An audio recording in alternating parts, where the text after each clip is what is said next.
সালামু আলাইকুম। চট্টগ্রাম কুমিরাঘাট থেকে স্বাগত জানাচ্ছি আমি সুমন মোল্লা। আমি ঠিক দাঁড়িয়ে আছি কুমিরাঘাটের যে ব্রিজটি রয়েছে ব্রিজের উপরে। এই ব্রিজের ওপার মানে কুমিরের ওপার হচ্ছে সন্দ্বীপ, যেখানে আমার জন্মস্থান, আমার শৈশব সেই সন্দ্বীপে বেড়ে ওঠা।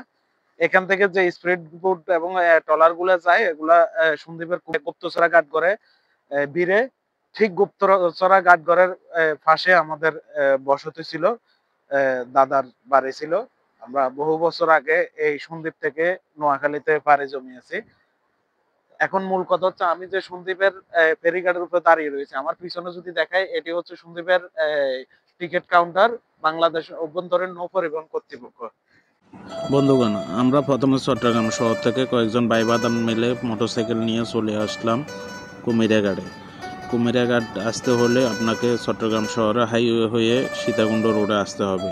কিছুক্ষণ আসার পরে বাইরে কুমিরাঘাটে আসার পরে আমরা যেহেতু আজকে শুক্রবার ছিল, প্রথমে আমরা কুমিরাঘাটের একদম মুখে একটা মসজিদ রয়েছে, সেখানে আমরা জুমার নামাজ আদায় করি। জুমার নামাজ আদায় করার পরে আমরা ব্রিজের উপরে আসি। এখানে প্রচণ্ড বাতাস। আমরা প্রথমে ড্রোন উড়িয়ে ভিডিও নেওয়ার চেষ্টা করি, যেহেতু বাতাসের গতিবেগ অনেক বেশি, ড্রোন কন্ট্রোল করতে অনেক কষ্ট হয়ে যাচ্ছে। যাই হোক, আমাদের ড্রোন ভিডিওগুলো পাবেন আপনারা নাইস টিভি এবং এমডি হানিফ ফেসবুক পেজে। আমরা সবসময় এখানে ড্রোনের ভিডিওগুলো আপলোড করি। তারপরে আমরা একটু ঘোরাঘুরি করলাম। কুমিরাঘাটে যে সন্দ্বীপে বোটগুলো যাচ্ছে মালামাল নিয়ে এবং খালি বোটগুলো আসতেছে সেগুলো দেখতেছিলাম। এগুলো আসলে অনেক মনোমুগ্ধকর দৃশ্য।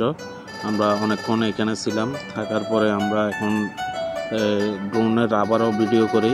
ড্রোন দিয়ে আমরা সেই বোটগুলোর ভিডিও নেওয়ার চেষ্টা করি এবং আমরা এখানে অনেকক্ষণ সময় ঘোরাফেরা করার পরে আমরা পরবর্তীতে যাব বাঁশবাড়িয়া ঘাটে, যেহেতু আমরা আজকে কয়েকটি ট্যুর একসাথে করব।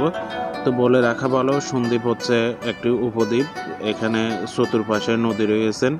যদিও সন্দ্বীপ নোয়াখালী থেকে অনেক কাছাকাছি, কিন্তু চট্টগ্রাম থেকে প্রায় 18 কিলোমিটার দূরত্ব। এটি হচ্ছে সন্দ্বীপের মূলত যে বোটগুলো লোড হচ্ছে বা সন্দ্বীপে মালামাল বহন করার জন্য এই বোটগুলো দিয়েই এখানে মালামাল লোড হয়। এখন জোয়ারের বেগ অনেক বেশি, পানির অনেক উচ্চতা বাড়ে গেছে। যাই হোক, এখানে যখন বাটা হয় তখন এই বোটগুলো সব সিরিয়ালে এখান থেকে লোড হয়ে সন্দ্বীপের মানুষকে ওনারা সেবা দেওয়ার চেষ্টা করে। ইতিপূর্বে সন্দ্বীপ বাঁশবাড়িয়া ফেরিঘাট যেহেতু চালু হয়েছে, সেখান দিয়ে সরাসরি গাড়ি সন্দ্বীপে যাতায়াত করে। তো বহু বছর ধরে এই সন্দ্বীপের মানুষ এখান দিয়ে যাতায়াত করতেছিল এবং চলমান রয়েছে। এখানে প্রচুর পরিমাণে স্পিড বোট রয়েছে এবং এই যে বোটগুলো দেখতেছেন এগুলা সন্দ্বীপ থেকে খালি আসতেছে, সম্পূর্ণ খালি। এগুলা মালামাল আনলোড করে আসতেছে এবং সন্দ্বীপ থেকে আমরা কয়েকটা বোটে দেখলাম বিভিন্ন ডাব ডুব নিয়ে আসতেছে।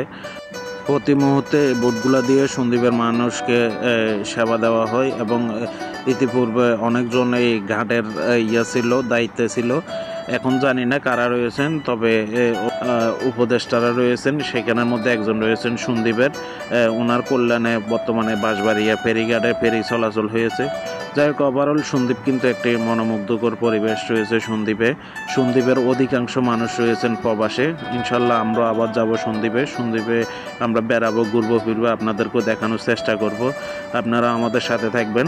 কোন জায়গা থেকে ভিডিওগুলো দেখতেছেন আপনারা কমেন্ট করে জানাবেন। আমরা পরবর্তী ভিডিওতে আপনাদের কমেন্টের সাথে সাথে আমরা উত্তর দেওয়ার চেষ্টা করব এবং স্ক্রিনে আপনাদের আইডি সহ দেখানোর চেষ্টা করব। ভালো থাকবেন সবাই। আসসালামু আলাইকুম।